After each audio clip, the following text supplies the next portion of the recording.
Thank you for coming back for the second of our 4 panel sessions in our Global and Area Perspective Symposium. This morning we're going to hear first about migration and institutional design with lessons from East Asia. And as I previewed yesterday in the afternoon, the general arc of our coverage, thank you. The general arc of our coverage today will be to sort of follow migrants along their journey, starting with a discussion about some of the laws and regulations that govern their ability to migrate and to achieve protection of asylum in East Asian societies, and then looking later in the morning at the reception to refugees and migrants in various European polities, and then finally in the afternoon, what happens when refugee communities settle in a place for an extended period of time, like refugee communities here in the state of Indiana. How can they preserve their cultural and linguistic identity? So to start this morning, our panel on East Asia, moderated by my colleague, Sara Friedman, who's a professor of anthropology and women's studies here at IU. She is also a faculty affiliate at our Department of East Asian Languages and Cultures. Sara is a socio-cultural anthropologist who works on issues of law and politics as they relate to marriage, family, and intimate relationships, and also that has included studies of migration as they relate to family experiences in Taiwan and China. And so I'm going to turn over to Sara in a moment to moderate our panel. As yesterday, we'll start with about 45 minutes of introductory remarks and some panel conversation, and then we'll save the last half hour or so for questions and answers from you. So be prepared with your queries, and be sure to let us know your name and your affiliation when you do. So without further ado, Sara, I'll turn over to you. Thank you.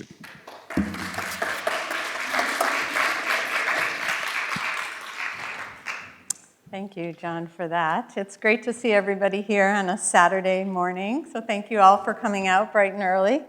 It is my pleasure to moderate this panel today, and I'm just going to start briefly by introducing our 3 panelists, and then each of them will have some introductory comments. And then we'll have a conversation amongst ourselves, and then we'll open it up for Q&A from the audience. Our first speaker today is going to be Angela McClean. She is a Korea Foundation Assistant Professor of Korean Politics and Society in the Department of East Asian Languages and Cultures here at IU in the HLS School. And she is interested in the interplay between asylum law and bureaucracy in South Korea and the impacts that has on various differently situated stakeholders, refugees, human rights lawyers, for instance, and a topic near and dear to my own heart, what all of this says about South Korean conceptions of sovereignty as well. Next, we'll hear from Hilary Holbrow, who is Assistant Professor of Japanese Politics and Society in East Asian Languages and Cultures here at IU. And she's interested most broadly in changing inequality in Japanese society, especially as population decline accelerates. She's especially interested in migrant labor force, both white-collar and more blue-collar workforces in Japan. And finally, Sam Vortherms, who's Assistant Professor of Chinese Politics in the Department of Political Science at UC Irvine. Thank you very much for coming all the way from California.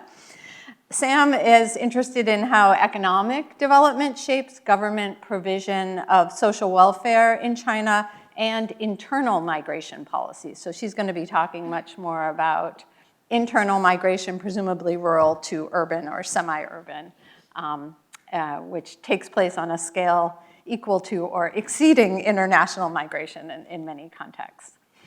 So without further ado, I'm going to first turn it over to Angela to get us started, and then we will move on. Thank you. Okay. Well, thank you so much for coming here this Saturday morning. So few, especially in this audience, would disagree that forced migration is one of today's most pressing global challenges. Yet this issue felt quite distant for many South Koreans.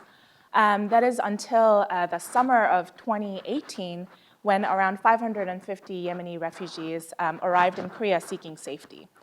And their arrival triggered Korea's first nationwide anti-immigration protests, with demonstrators kind of calling for their immediate departure and stricter refugee policies. This moment was shocking, but what it really did for me was to reveal its very deep-seated, sharp irony, which is that despite all the uproar, South Korea has one of the lowest refugee recognition rates among the world's richest democracies. So for instance, last year, Korea's refugee recognition rate stood at 1.5% compared to 43% in the EU and over 80% in Canada. And the year 2023 wasn't an exception. Since 2015, Korea's refugee recognition rate never surpassed 4%. So what Korea's low refugee recognition rates reflect is just how challenging it is for asylum seekers to gain this legal refugee status. And this outcome is shaped partly by Korea's very stringent process of refugee status determination, or RSD, which is this administrative and legal procedure that the state institutions determine whether an asylum seeker can indeed be recognized as a legal, real refugee. But beyond analyzing potential reasons behind Korea's low numbers, today I want to focus on and pause for a moment to really consider what it means for individuals to go through this process of refugee status determination. So at its core, RSD is a bureaucratic exercise. Applicants must submit paperwork, endure administrative checks, and go through interviews with asylum officers and judges. So on the surface, it seems highly mechanical, bureaucratic, and even a little boring. But in reality, its stakes are anything but. In practice, the RSD process exerts a quiet yet deeply controlling form of power, dragging vulnerable individuals through a maze of requirements, delays, and rejections. And most of us have dealt with the frustrations that come with everyday bureaucracy, whether it's waiting hours at the DMV or waiting for a month for our passport applications to be processed. Of course, these experiences are infuriating, but they rarely change the course of our lives. But for asylum seekers, bureaucratic delays can mean more than just frustrating experience. It can mean years of life suspended. And rejections don't mean inconvenience. It can mean deportation back to danger, often with life and death consequences. So in my work, I show that this relentless cycle of waiting and rejection inflicts lasting harm, keeping individuals in a state of kind of perpetual uncertainty and instability, ultimately depriving them of any kind of control or autonomy over their futures. So I examined these interactions through this lens of bureaucratic violence, a concept describing harm not inflicted through necessarily direct violence, but through the slow, grinding weight of administrative processes and guidelines that trap people in limbo. So to understand how bureaucratic violence unfolds on a personal level, I want to tell you a story of Chaizai, who is a 24-year-old from one of the many indigenous groups in Bangladesh whom I had the privilege of interviewing. He fled to Korea in 2019, escaping from ethnic and religious violence. So upon arrival, he followed every step of the process, submitting extensive paperwork and enduring a grueling interview only to face rejection. He appealed, but was rejected repeatedly. And after reapplying in 2022, he's still in this limbo waiting. But as you can imagine, this waiting can take a heavy toll, right? Especially because applicants who are in this limbo aren't granted the basic rights or the documentation that's necessary to sustain a stable life. As a reapplicant, Chaizai lives without an alien registration card, which is the document that grants legal existence to non-citizens in South Korea. Without it, he can't work, at least legally, so he has to rely on irregular jobs that most South Koreans avoid, driving him deeper into poverty and isolation. And on top of that, every few weeks, Chaizai has to report himself to the immigration authorities to renew his stay, and often exposing himself to these degrading treatments by the immigration officers. And asylum seekers in Chaizai's situation cannot leave for a third country because they often lack valid passport or cannot secure the necessary visa. But most of all, for Chaizai and others like him, the most painful part of this whole RSD process is how time itself is suspended. So every passing day spent waiting erodes Chaizai's ability to plan for the future. And we seldom think about this, but temporal markers such as life transitions and milestones are how we as human beings kind of make sense of our lives. But for those who are trapped in this cycle of bureaucratic violence, time becomes stagnant and still, and with it, any sense of hope fades away. And what's particularly tragic and deeply ironic is that individuals like Chaizai, who are already physically displaced due to persecution back home, now find themselves in a different kind of displacement. This time, only it's more emotional, social, and economic. So trapped in this bureaucratic confinement, they can neither move forward with their lives nor back, a condition that I think of often as displacement without movement. So to wrap up, South Korea, as a signatory to international refugee laws, is legally committed to protecting refugees. But as Chaizai's story reveals, legal frameworks alone are simply not enough. The true measure of protection lies in how these laws are properly implemented on the ground. When bureaucratic frameworks that govern the RSD process prioritize control and regulation over human protection, refugees escape one danger only to find themselves in another. And our bigger takeaway here is that even the most well-meaning laws are ineffective if institutions, whether intentionally or unintentionally, fail to ensure that those in need can access the protections that are promised to them on paper. Thank you. Thank you, Angela. I see a lot of resonance between what I'm about to say with this concept of bureaucratic violence, but of course in the context of Japan. So some of you may remember the news that in May 2024, President Biden at a press conference described Japan as a xenophobic country that does not accept immigrants. And I don't know that many Americans think about immigration to Japan at all, but to the extent that they do, I think they largely share this perception. The only problem is that this is completely incorrect. Immigration to Japan is increasing quite rapidly, and it's doing so through two different streams. On one hand, there's migration for white-collar work, and this is relatively unrestricted. So as long as you can get a job, a white-collar job at a Japanese company, you can get a visa. The visa is indefinitely renewable. You also have opportunity to achieve permanent residency and citizenship if you would like.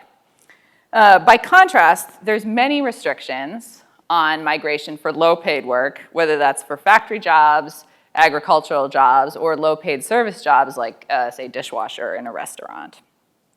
And this migration for low-paid work by law is mediated by brokers. In their home countries, migrants take out large loans between about $5,000 and $9,000 to pay the brokers' fees, and then the brokers place them with employers in Japan. Now, once the migrants are in Japan, job change is prohibited, so they're tied to the employer where they first land. Migrants are not allowed to bring spouses or children with them, so there's no family reunification. And until 2018, migrants were required to leave Japan after 5 years. And this system is called the Technical Intern Training Program, or TITP. In 2018, the government passed legislation that significantly revised this temporary migration scheme. So under the new system, workers arrive under TITP, and after 3 years, they may switch to another temporary status under which, after navigating a very complex maze of bureaucracy, similar to what Angela described in the case of refugees, they may change jobs if they demonstrate that they meet certain requirements. But what's required to demonstrate that they meet the conditions is a very, very high bar. After 5 years under this second status, they can switch to yet a third visa, which permits family accompaniment. And finally, after 10 years on this third visa, or 18 years after their arrival in Japan, they may apply for permanent residency with no guarantee that they will be approved. And these restrictions for migration for low-paid work are sometimes used as evidence of Japan's unusual xenophobia. But in fact, this type of migration system, where there's relatively few restrictions on white-collar workers, but heavy restrictions on low-paid workers. This is actually what the average citizen in many different countries wants. And we can see this in research by Valentino et al., who surveyed tens of thousands of citizens across 11 different countries to understand their willingness to accept migrants of different types. And what they found was that the single biggest determinant of willingness to accept an immigrant was the immigrant's occupational status. So across all the countries that they surveyed, people much preferred immigrants who were programmers as opposed to, say, construction workers. So what Japan has is the migration system that citizens in many other countries wish they had. Still, this doesn't mean that it's a good system either for the migrants themselves or for the receiving societies. So for policymakers, one of the main goals of these restrictions on migration for low-paid work is to prevent the formation of what they see as a long-term immigrant underclass. And because low-paid migrants are mostly temporary, they maintain a home country orientation. And the idea is that even if they're receiving very low wages, they don't become this sort of settled group of people who are earning much less than natives. But at the same time, many activists have highlighted that temporary migration programs are rife with human rights violations. Because migrants arrive in debt and can't easily change employers, they have little recourse when employers mistreat them. And this has led to well-documented and widespread abuses, such as unpaid overtime, physical and verbal abuse, and many others. But ironically, both proponents of this system and critics tend to share the view that these temporary migration schemes are a kind of lockbox. So for proponents, the temporary migration system controls and contains the problems of immigrant integration. But for critics, they point out that it's what's going on inside this containment mechanism that is messy, and society-wide problems such as low birth rates, aging society, labor shortages, are all being solved on the backs of these vulnerable participants in temporary migration schemes. My research, however, suggests that this model of temporary migration schemes as a containment mechanism is flawed. And the costs of temporary migration programs are not borne exclusively by their participants. So I conducted a study looking at the earnings of foreign workers with many different employment and visa statuses. And what I found is that migrants of all types earn less when they're employed in firms that use temporary migrant labor. So even supposedly desirable foreign workers in supervisory and managerial jobs pay a price for working in firms that also rely on rights-restricted temporary migrant labor. But the same is not true of Japanese. So there's no penalty in pay for Japanese working in firms that use these temporary migration schemes. So what this means is that the devaluation that occurs of these rights-restricted, low-paid foreign workers infects how other foreign workers are treated. And the messy problems of the highly regulated temporary migrant programs are sort of spilling out outside of this lockbox that is supposed to contain them. So the lesson that Japan has for the rest of the world is that you can't have your cake and eat it too with migration policy. Although many people across wealthy countries would like to restrict low-paid migrant workers' rights and limit them to temporary stays, the devaluation that these programs enable instigate the very problems that they're designed to solve, the formation of a disadvantaged long-term migrant community through their spillover effects on other types of migrants. Thank you. All right, well, thank you all for having me. Just want to start off by saying that it's an honor to join this panel. So normally when we think about migration, there's a big, thick line between international migration and internal migration. We think of international migration as being managed by these rules that states, these institutions, right? We're an institutions panel. That these institutions, that states put these institutions to control this movement. And internal migration doesn't. Well, in a lot of former communist countries, China, my specialty included, internal migration is also managed by shockingly similar institutions. So most of my talk is pretty much introducing the Chinese system to you all. So internal migration, moving from one place to another, whether it's rural to urban or even from urban to urban locations or rural to rural locations, is all managed by the household registration system, or hukou. And there are three important elements of the hukou. First, it's hereditary. So your hukou is dependent on, you inherit it from your parents, very much like birthright citizenship.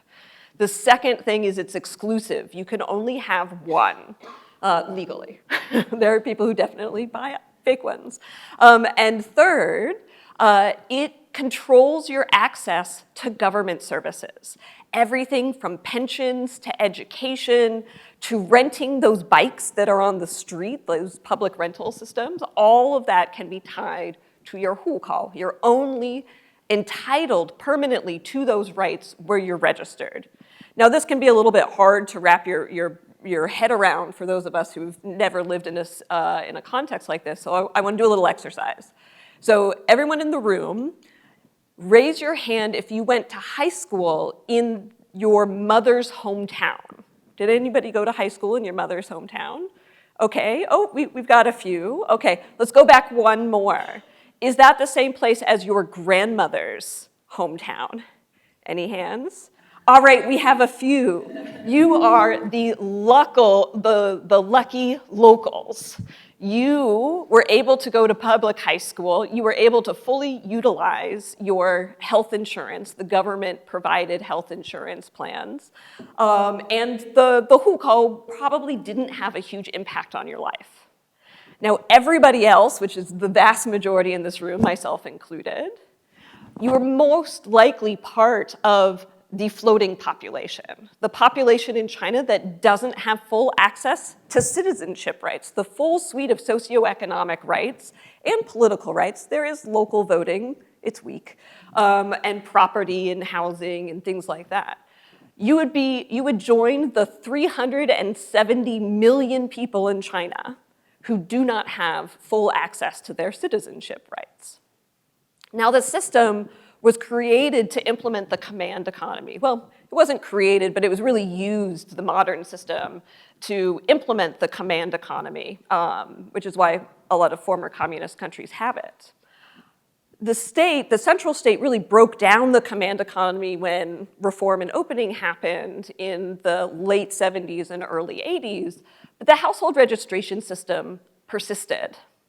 And it's shifted now from one of central government trying to distribute resources from one place to another in central planning to one of local government management. Especially starting in the late 2000s, local governments got control over who could become a local citizen. So local states started erecting these institutions that look shockingly like international immigration systems, naturalization regimes. So I'll give you one example. So in 2010, there were a couple cities in southern China that started a point-based system, which was explicitly modeled after Hong Kong, Canada, and Australia's high-skilled international immigration, where if you had a college degree, you would get 80 points. The point-based system in Shenzhen, if you donated blood, you got 1 point. So there are all these ways to gain points, and then the city would take the highest point earners and grant some of them access to citizenship. Now, it wasn't automatic.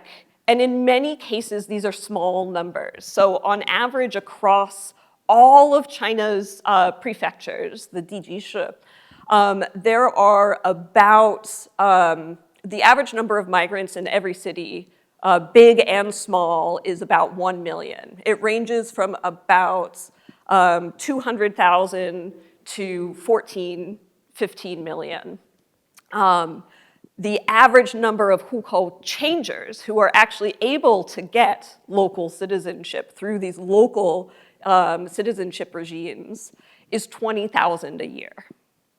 Very, very few people get in. Now, some cities are much more open than others, and some are open to people that you wouldn't necessarily expect. I went into studying this saying, okay, college, degree earners, high-skilled, white-collar workers, they're wanted everywhere. Not true. Some cities really focus on pulling in their local ruralites. Some cities are really focused on that high-skilled population. So my research looks at the system as a whole as if each of these individual cities are running their own immigration systems, trying to understand why some are more open than others. And the big takeaway point is that local governments use this not only for security and to control people. A lot of people study the system through that security. China is not a democracy. They use the system to control people. But it's also an extremely powerful economic tool. Cities match their local development policies with the people that they want to recruit in. And not all local development policies are dependent on white-collar work. Those that really focus on rural upgrading really need to pull the people in off the land when they displace them, say, with large machinery. And the the other misconception about the system that my work deals with is a very common way of studying politics in China when you get this huge subnational variation. I mean, we're talking about a big country here that's essentially a continent, is that, Beijing must be weak because there's so much variation that happens below it. From the political science perspective, it's the principal agent problem of the principal in Beijing, the Communist Party. Once X, Y, and Z done, they pushed a huge reform in 2014. Here we see more unregistered migrants than ever, so they must have failed. Not true. It actually greatly benefits the center to have this highly flexible, very locally specific system that manages migration internally, that allows the local governments to control the labor market to fit those local needs. And of course, this system has huge consequences for inequality, for protections from government services, and all of these knock-on effects that mirror all of our conversations so far in this symposium about what it's like to not have full legal status in one way or another. And so just in my closing remarks, whenever I talk about China and people are like, oh, okay, so, that's fascinating, but I live over here, right? And that's not that's not me, right? It's not us. I just want you to kind of think about some of those kind of informal, or maybe they're formal, but things that we don't necessarily think about, those institutions that are related to migration that may or may not motivate us to move. Right? We think in this country it's super easy to move, and it is. I've moved a ton in my life, relatively speaking. But our relationship with government depends on where we live, because the government services that are, say, provided by our state, so in this country, that state level is important. Canada, the provincial, this is actually studied quite extensively in Canada, that Canadian provincial level is very important of how generous your unemployment benefits are, your family leave policies are, your access to schools, your access to public schools, right? We're at a great flagship university here. I work at a public school as well.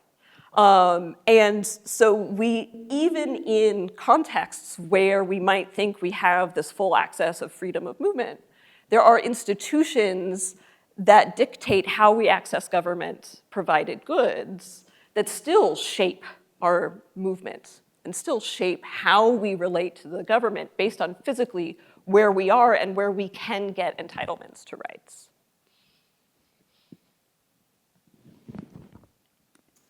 Great, thank you very much.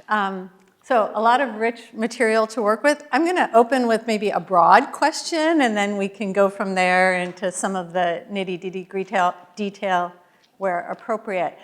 one of the things that struck me in all three of your presentations is a kind of dominant image in migration studies of migration management as a black box, right? Whether we're talking about brokers, whether we're talking about bureaucrats, that migrants enter into this black box. A lot happens in the black box that outsiders can't see, and even the people in it don't necessarily know all the features of it. And then the migrant gets spit out in some status, so to speak, desirable, undesirable, somewhere in the middle. And one way that that black box has been thought of is institutions, right? What are the various institutions that shape this black box? But also how migration policies and laws interact with other kinds of laws and policies. So I would love to hear each of you reflect on what the black box looks like in your particular context. Who are the actors? Who are the institutions? Who are the multiple different laws, perhaps, that are coming into play? And I think this will be useful also to think comparatively across national settings, but also across that so-called international domestic migration divide. Why don't we reverse our order, if that's okay? And Sam, we'll start with you. Okay. Yes, so I love this question because in relationship to the Chinese hukou, I literally wrote a book about this that was just published like 2 weeks ago. Oh, congratulations. Of like, what is the black box? So in the Chinese context, there's two kind of two frameworks. One is the fact that we're in a pseudo-federal system. So there's a central government, there's provincial governments, there's nested prefectural governments, and so on and so forth. So one part is this vertical authority that's coming down from the center that's trying to essentially create boundaries within which policy is made. And then there's the local level, and you have the horizontal policy-making processes. So in the Chinese case, especially right now, what's most important is at the prefecture level. Policies vary both above and below the prefecture level, but they have kind of like the final say. They're the coordinators. And you tend to get much more restrictive policies because everything is coordinated by the Public Security Bureau. There are more than 15 different bureaus at the local level that can be involved in hukou policy making, including, there's a human resources bureau in China, of course, but also the healthcare, the education system, the tax department, the land department, all of them can have an input, but it's almost always in every city coordinated by the Public Security Bureau.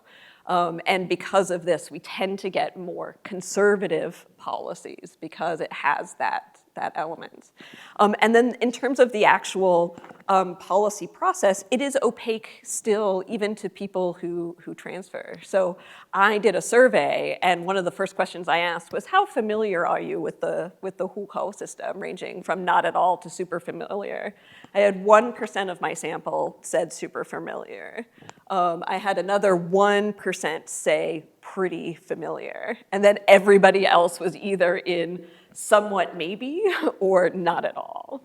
And so it is very much, even for people who grew up in the system, very, very closed off. For the high-skilled transfer programs now, they are trying to do a lot more advertising because they're trying to recruit people, and especially trying to recruit non-locals, college graduates from other cities to come in, and you need advertisement for that. But it still remains very, very closed off. And just do one more piece, which is that some cities and the old system before these point-based systems came through firms. So firms would get transfer quota like H-1B visas, actually, yeah, very, very similar to H-1Bs, where they could sponsor new employees or as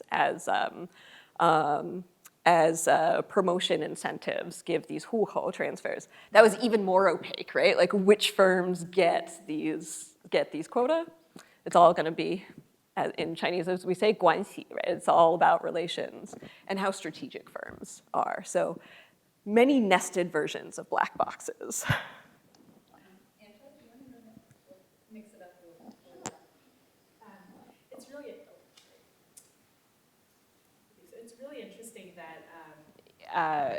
you talk about public safety bureau and control of all this, because in Korea's the Korean black box institutions that govern this whole asylum acceptance are the Ministry of Justice and, to a certain extent, the courts. And the Ministry of Justice is definitely a black box, and probably most of the work that the human rights lawyers are doing in Korea is to kind of open up that black box to see what is going on. And the courts, obviously, are even harder to access because judges are traditionally very difficult to access for both researchers and practitioners alike. So the refugee law of Korea is very transparent. I mean, everybody can access it, everybody can read it. It's mostly very similar to the international refugee law. However, what's going on inside the black box of the Ministry of Justice with their kind of bureaucratic discretion is harder to kind of open up. So they have guidelines, they're called guidelines or 지침 in Korean that the Ministry of Justice has that they keep on their own. And nobody knows about it. So recently, human rights lawyers and refugee rights advocates, they were successful in kind of suing the Ministry of Justice to open up that guideline to see what is actually going on so that we know now with the open guideline that reapplicants, like the story of Chaizai that I shared, reapplicants have to submit their alien registration cards, or there are certain practices that asylum officers engage in during their interviews to maybe discourage accepting asylum seekers. So there are these guidelines that are in place that are not transparent, and like I said, it's one of the missions of the human rights lawyers to open up that black box. Yeah, this is a great question. So since Angela and Sam talked a bit more about government, I think I'll talk about employers and brokers. So ultimately, it's government bureaucrats and politicians who are creating the rules that govern the system, but it's employers and brokers who are implementing this on the ground. So I can give a couple examples of how this doesn't always work out as planned. So actually, just yesterday, the government announced that it was going to loosen up the restrictions on job change for TITP interns. And formerly, interns were only allowed to change jobs under unavoidable circumstances. But how that was interpreted by the relevant government ministries was opaque, and ultimately it meant that very, very few people were able to change jobs. So what the government ministries are doing now is they're creating a form where there's multiple different reasons that you can check, such as, my employer violated my contract. They did not pay promised wages. I observed sexual harassment in the workplace, or I myself was sexually harassed. So there's this long list of reasons that you can now give as an unavoidable reason. But how is this actually being implemented? Well, they're creating a form which they're asking employers to make available to the workers. So I think there's real questions about how effective this is going to be. If you are an abusive employer, I think you'll keep these in a bottom drawer, underneath your coffee cups and what have you. And workers are not actually going to have access to these forms. Then there's also the question of how the bureaucrats will respond. So will they simply accept the migrant workers' story that they were sexually harassed, or will they do some type of investigation? So it's totally unclear still whether this new regulation will actually change workers' ability to change jobs on the ground. So with regard to brokers, there's sort of two different types. There's the brokers in the immigrant sending countries, who are the ones who collect the large fees from migrants. And then there's kind of the private management organizations in Japan. So the Japanese government is very aware of the many abuses in this system. One thing that brokers will do is that they'll charge the migrants an extra high fee, and they will actually pay that as a kickback to the employers. So the migrant is essentially paying the employer for the privilege of getting a job. And the Japanese government's stance on this is, well, these are just bad brokers. But often those brokers are not really operating in Japan, so the Japanese government does not have regulatory authority over them. So they try and go to the governments of Vietnam, the governments of China, and say, we want you to crack down on these brokers. Usually the governments are like, yeah, we'll do it, but nothing ever really changes. So I think that piece, there's just not a lot of leverage for anyone to get the brokers to shape up their act. And then the employment management organizations in Japan are often very sensitive to the needs of employers who they see as their constituency rather than the needs of migrants. So technically, migrants are supposed to be able to go to these organizations and say, you know, there's a problem in my workplace, I didn't get paid for my overtime. But the fact is, the real relationships are between the employers and the employment management organizations, and their priority is getting employers the labor that they need rather than protecting the migrants' human rights. So the fact that there's many different actors involved who all have very different interests makes it really, really difficult to create additional regulation that will fix things once and for all. The Japanese government has been trying to do this basically since the TITP program was created in the 1990s, but each additional round of regulation has kind of failed to prevent malfeasance on the part of employers. So maybe one last question before we open it up for the audience discussion. If we think about East Asia, at least the region we've been talking about, historically East Asia has been understood as a migrant sending region, not a migrant receiving region, and obviously that has changed dramatically, really beginning in the late 20th century, kind of 80s, 90s, and then into the present.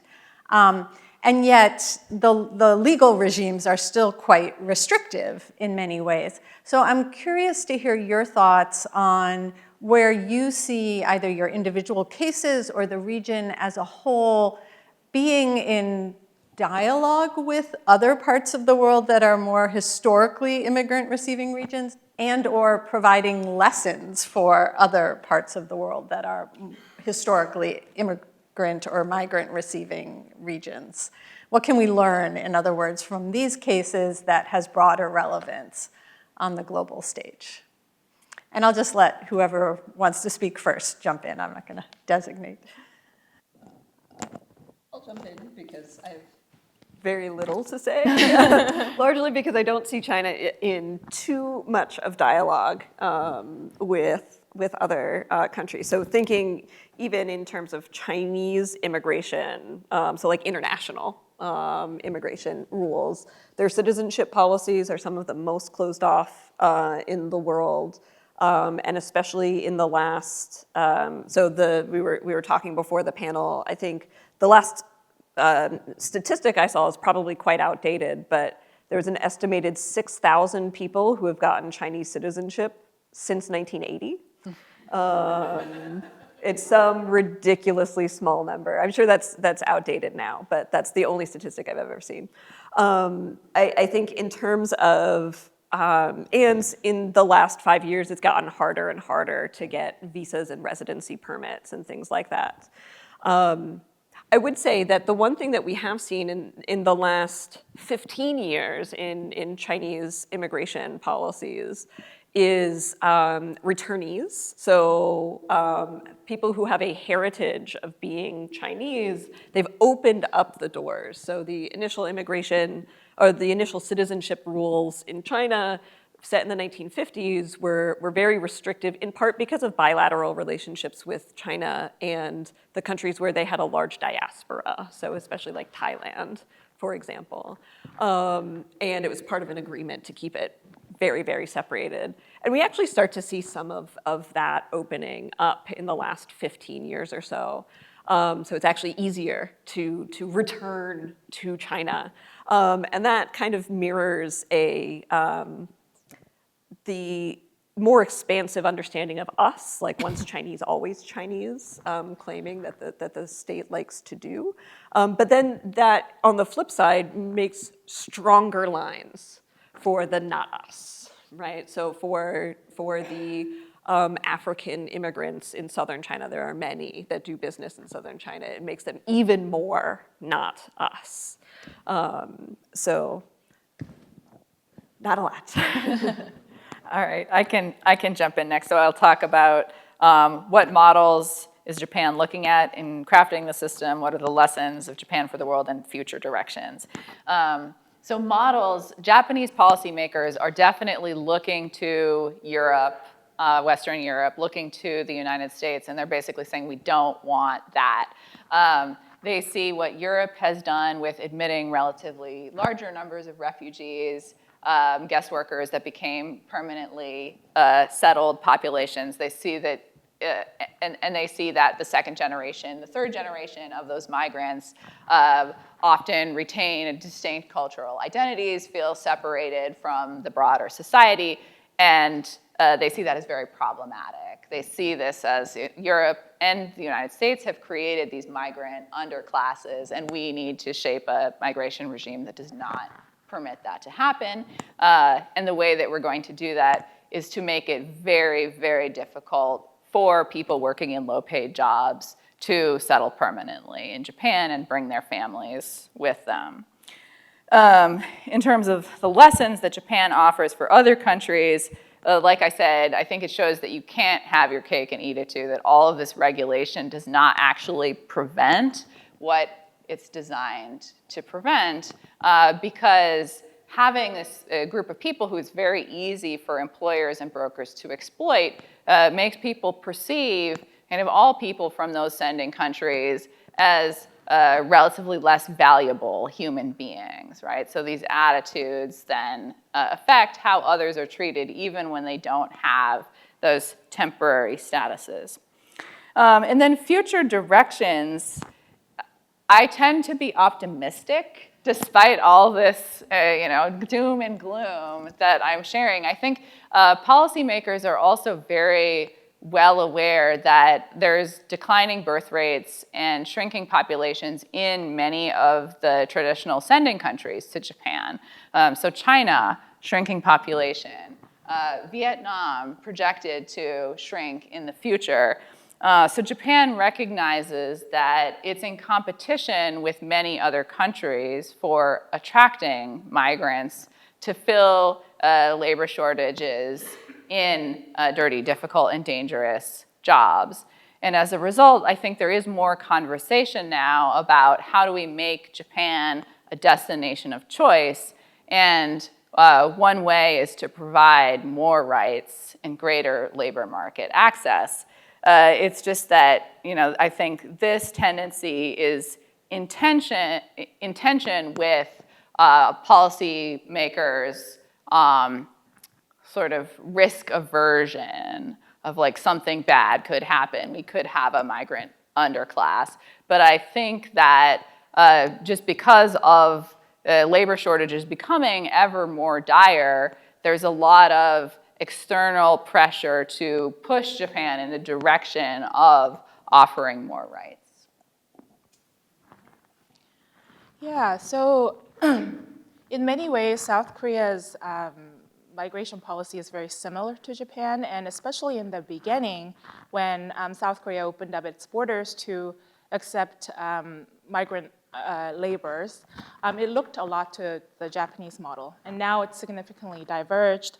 I guess when it comes to Korea's migration reception regime or system, it's heavily class-based, gender-based, and ethno-national-based. So Korea engages in a very selective migration reception. So white-collar workers are always more welcome, obviously. But it's also very gendered in that South Korea, unlike Japan, has opened up its borders to female marriage migrants to come in and marry the surplus of Korean bachelors in the beginning who were unmarriageable, right? So now they have a huge group, huge population of these female marriage migrants who came in, married Korean citizens, and gave birth to half Korean children. So now I think the government is most concerned with dealing with this half Korean children and how to tackle this declining population problem with these, again, half Korean children, because like Japan and China, they're very concerned about, Korea's preserving Korea's blood, pure blood to a certain extent.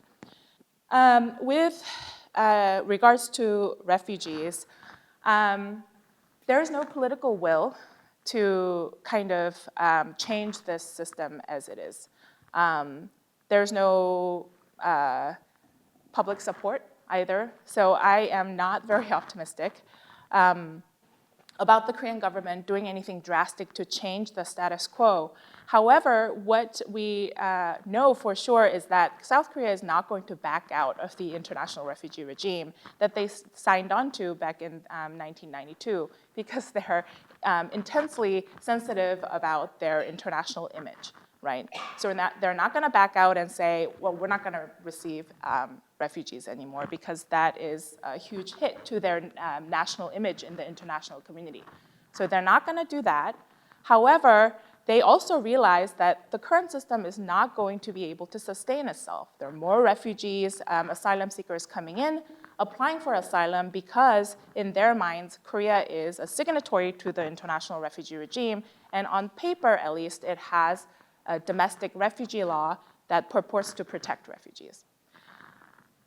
So there's little discussion among the government officials, but they are hugely aware of the problem, especially after the Yemeni refugee crisis.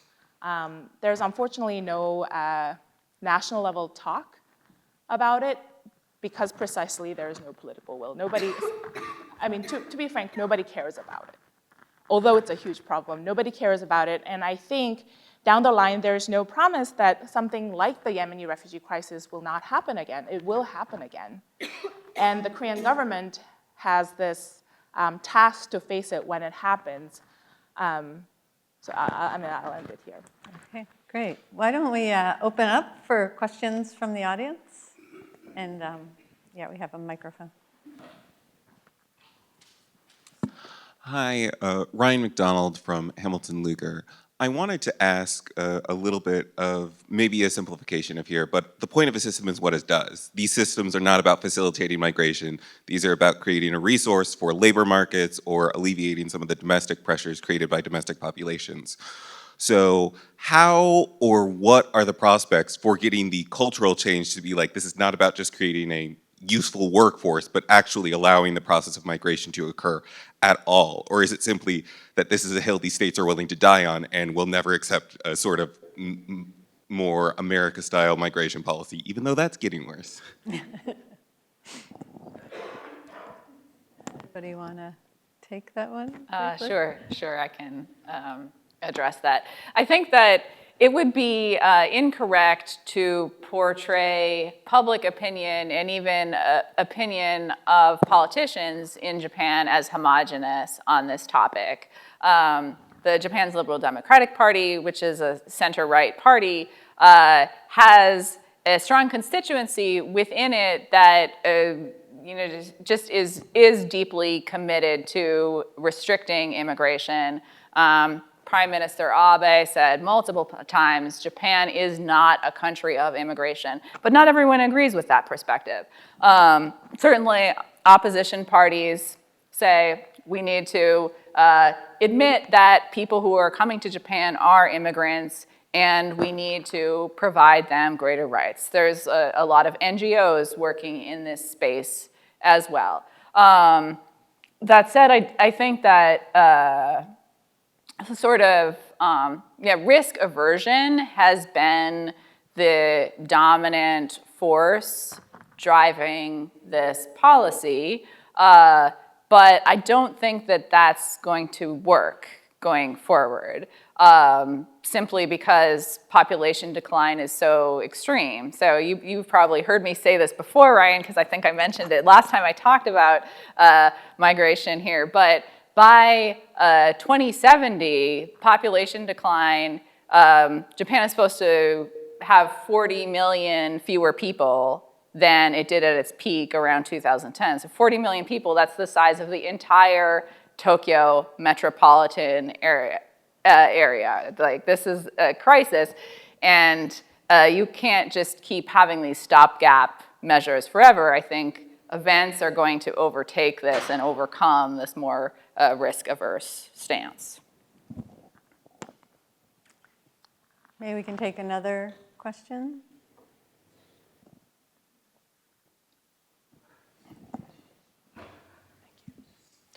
Good morning. My name is Shrikar Vasan. I'm an undergraduate student here at the Hamilton Lugar School. My question to the panel is about the bureaucratic, well, for lack of a better word, mess that we are seeing, right? The lack of transparency, the opacity that we're seeing. I was wondering if someone could provide their thoughts on reasonable solutions to this problem. Thank you. Maybe I can take this one. Reasonable solutions.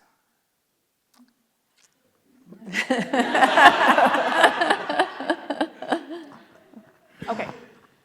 So I've talked to a lot of advocates and human rights lawyers who are looking for, whose main job is to look for this reasonable solution to perhaps remedy some of this bureaucratic mess, as you called it. But they start from something very minute, at least superficially. So meaning they engage in a lot of legal mobilization, so they sue the Ministry of Justice so that they could open up what they're doing on their own, right? Because that is, like I said, it's very opaque. It's not open to the public. So the main strategy that they've been engaging, in addition to raising public awareness about this injustice that's going on, the more kind of direct and practical mechanism towards solution is like suing, right? So that because we don't know what's going on in there, the first step is to kind of open up and see what is going on that's problematic. So yeah, legal mobilization. And then, I'll end it here, but that is the first step that they're engaging in. And I'll add something to that, I think, which is that has global relevance, right? Immigration, migration is such a political hot potato that politicians don't like to legislate it. So they leave it to bureaucrats and bureaucratic discretion to implement. So I think, to a certain extent, that messiness, as you've called it, is built into the system. And resolving the messiness also requires resolving the hot potato political issues that each of the speakers have talked about, possibly. Another question.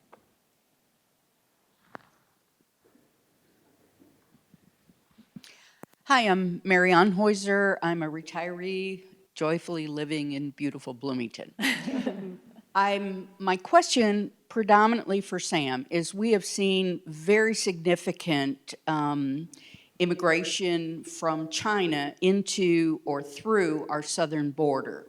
Could you talk a little bit about how that is being politically facilitated and any projection on what's going to happen with that? Thank you.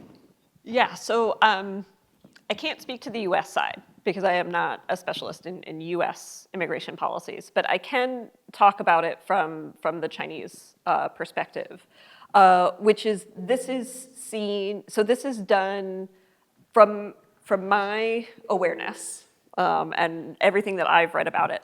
Most of this is being done well outside the purview of the government. This is a policy failure.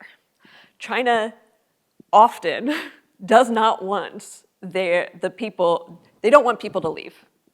They don't want people to leave. And especially because people who are leaving, it means they have resources.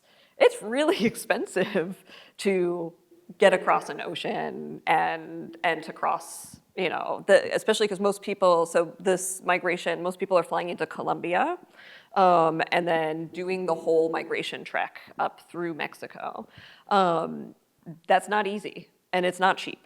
And so from everything that I have read, this is seen as a policy failure. People who are doing it, so China also runs exit visas still. So when you get a visa to enter another country, you also have to get permission to exit China. It's not as official as it used to be, and usually it's pretty automatic. Like there's an agreement within the essentially the tour, travel agents that you go through to get a visa for another, say a visa for Colombia, will do the exit visa paperwork for you kind of behind the scenes. And so I guarantee that the I'm gonna try to get to the US is nowhere spoken in that process because from my understanding, so I've had a lot of conversations actually with tour arrangers for another part of work that I've done on hukou impact on the ability to get visas elsewhere because it impacts that too. So any sort of more permanent migration out is very strictly scrutinized. So what I've read, especially also from interviews of people who have done this trek, they say they're going for holiday, and that's their reason for exit. And I can say that a lot of the motivation comes from lack of access to resources in China. There's an old saying that has been repeated so many times, like I heard it in interviews when I was doing field work. It's also the top of a couple, it's also cited in other pieces of research for other people who study hukou. It's easier to get an American green card than it is to get a hukou. So it's trying to find opportunities outside of the Chinese system can be seen by at least a subset of the population as easier than trying to work in the system. And it's been a real uptick recently because of the economic control and there are a lot of economic problems right now in China. And so that's why we've seen the uptick rather than a political motivation to push people out. I really haven't seen any evidence of that whatsoever. Thank you. Mm-hmm. Okay, question. All right, thank you. So I wanted to talk about the issues on human rights, right? And so then in that case, I bring in the idea about the social construction of otherness. So when issues like, we talk about refugees, and I understand the importance of sometimes creating labels in order to, provide the kinds of the resources and the support that is needed. But at the same time, how often do we also look at how that social construction also deny, reduce, or even reject the humanity? I think which is the thing that really connect all of us, together. And so, in thinking about some of these things, should we even, think about should we even call people or human beings who are sometimes no fault of theirs have to make certain decisions that are also rooted in a lot of these transnational forces? Should we work in a way that dehumanize them, deny their humanity, or create those labels that create all of these things? Because I think the labels and the naming that we have for them have huge implications for how people are treated, where they are when they find themselves in any given situation. And from human rights standpoint, how do these constructions really work to advance or undermine the humanity of people? I can give an example of those dynamics. So in the technical intern training program, it's in the name of the program that these people are interns, right? They're not even workers. And even though they are technically protected by Japanese labor law, but I think the terminology that's used in this program doesn't, and the very structure of the program itself doesn't leave people a lot of room for agency. And so there is this very paternalistic element to it, both in that these people would really mess up the economy if they were allowed to change jobs freely, so they need to be controlled, but they also need to be protected in a kind of paternalistic way. And so you see some employers saying, well, because these are interns, like we want to not just have them do their jobs, but we're going to take them to festivals and teach them about Japanese culture. And then some people want that, right? But at the same time, it is kind of treating them as children. I don't know if they want to be going to festivals or not, right? Maybe they do and maybe they don't, but their employer is like making them do this describing this as something that they're providing for the intern's benefit. And the government is actually changing the terminology surrounding this program to get rid of the intern label. And some employers are like, oh, does this mean we don't get to take them to festivals anymore? So it is like on the ground as the terminology is changing, people are realizing that they also have to change how they think about them and what their role is in the businesses where they work. So I absolutely agree that these frameworks are very important for sort of determining how people think about them. Angela, you want to say a little bit? Yeah, so I wholeheartedly agree how you label individuals, both for the public or like everyday discourse, is extremely important in how they're portrayed. So refugees as a term, in Korean it's nanmin, but it unfortunately has a very bad connotation, especially after the arrival of the Yemenis in 2018, because before that, most Koreans didn't know that there were refugees in Korea or what kind of conditions that they live in. So they were mostly thinking about that this problem with refugees is not our problem, it's Europe's problem or the US's problem. But upon the Yemeni refugee arrival, unfortunately, the media contributed extremely negatively, bringing extremely conservative media reportage from Europe to describe Yemeni refugees sensationally and dramatically. So what was interesting was that a couple years later, similar phenomenon happened with Afghan refugees, right? But what the Korean government did was that instead of using the term refugees, they called them special contributors. And that actually was very successful. Nobody said anything about it, and they welcomed, not welcomed, but there was no nationwide demonstration against the Afghan special contributors. So absolutely, the labeling matters tremendously.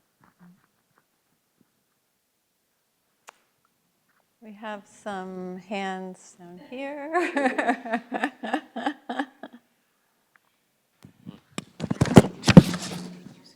Yeah, migration is one of the topics it interests me the most. I'm the descendant of the people who are migrating over around 1 century. Were deported to Central Asia during Stalin brutal regime, then come back to Georgia. When we came back to Georgia, they said that you are Turks. We were discriminated. When we went to Turkey, they said that you are the descendant of Ottomans. So again, discrimination. So it's a very important topic. In order to get a broad idea about Japanese and Korean migration, what's the numbers about? Yeah, who are talking? What numbers? And who are the people who are migrating? Those one who already appeared in the country and claimed refugee status, or there is special quotas, like green card in American case? What's the numbers about? Or these countries are accepting migrant because of their international prestige? Or what's the numbers about yearly numbers for Korea and Japan? Thank you. So the total population of foreign residents in Japan is 3 million, just a little over 3 million now. And that's edging up on 3% of the population, so low in international comparison. But I think the increase is the really significant point. If you go back to 1990, there was only around 600,000. And 30 years later, we're at 3 million. So you see this is a pretty rapid pace of increase. About a third of those are permanent residents. Another third, approximately, is students and white-collar workers. And then the final third is people coming through temporary migration programs. Refugees and asylum seekers, very, very small numbers, similar to South Korea. Most years, it's less than 1% that are admitted. I think in total, since the 1970s, there's been fewer than 20,000 people granted refugee status in Japan. I mean, Korea is very similar to Japan, but in terms of, so there are a lot of different labels that we can assign to these different statuses. So, recognized refugees is very small. Like I said, it's like 1.53% of the asylum seekers are recognized as legal refugees, but there are a lot, obviously, there are a lot more asylum seekers, tens of thousands of asylum seekers, and a much bigger undocumented population that are not, registered officially by the government. So, depending on how you label them, the population differs. Okay. I think we have one more question right here. Has had a hand up for a while? Yeah. Hi, I'm Dahlia Townley Bakewell. I'm actually majoring in East Asian languages and cultures here at IU. And then I have a question for Professor Vortherms.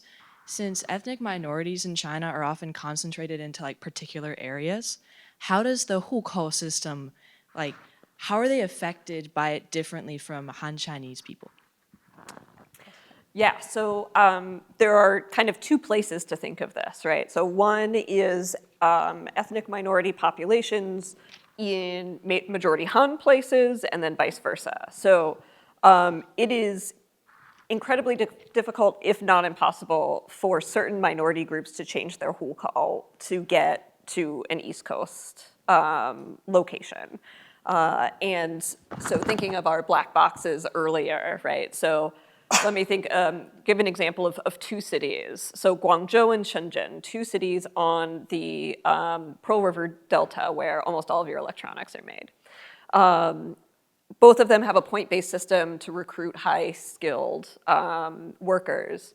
But they're very different in that Shenzhen allowed 200,000 people in on average per year for the last, from 2014 through 2018. So 200,000, that's a lot, right? Especially on average. Guangzhou accepted 6,000 through their same program. And they're also a huge city, it's the provincial capital. In Guangzhou, none of them were ethnic minorities, not a single one. In Shenzhen, so these lists are public, so you can actually see people's names and how many points they got in the system. They post them online. And so I can tell you that I've looked at some of these lists. I haven't looked at them exhaustively.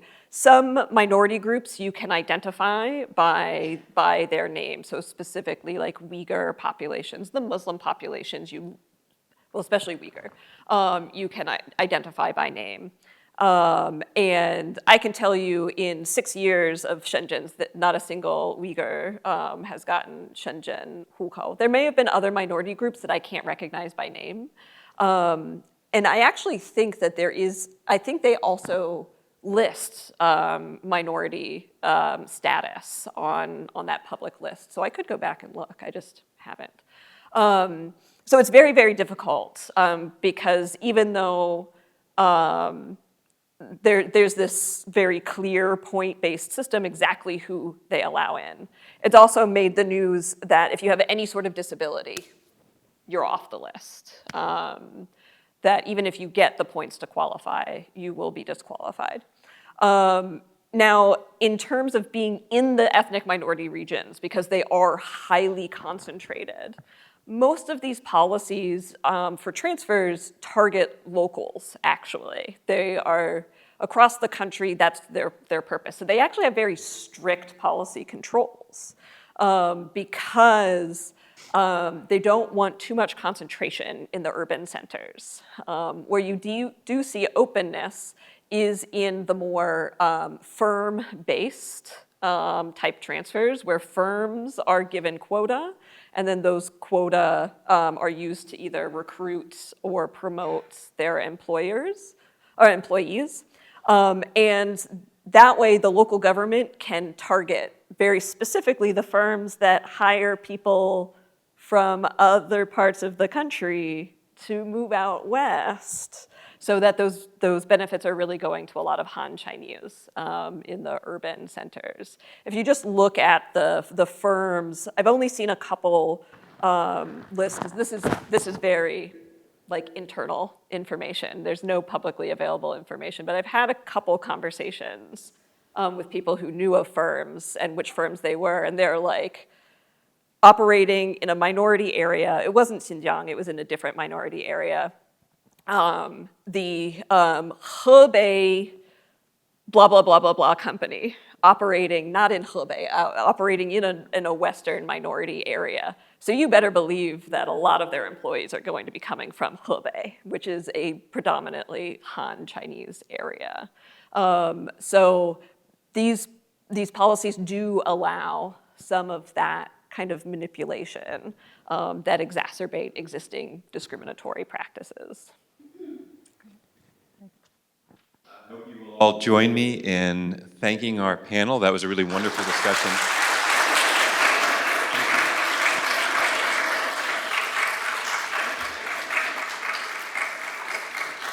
Really useful to see both what's distinctive about the three systems, but also the many commonalities that will map on to some of what we'll discuss after the coffee break when we get to talking about refugee and other migrant reception in Europe. So we'll start up at 11 o'clock, go grab a quick cup of coffee, stretch your legs, and back here in a few minutes to hear about Europe. Thank you.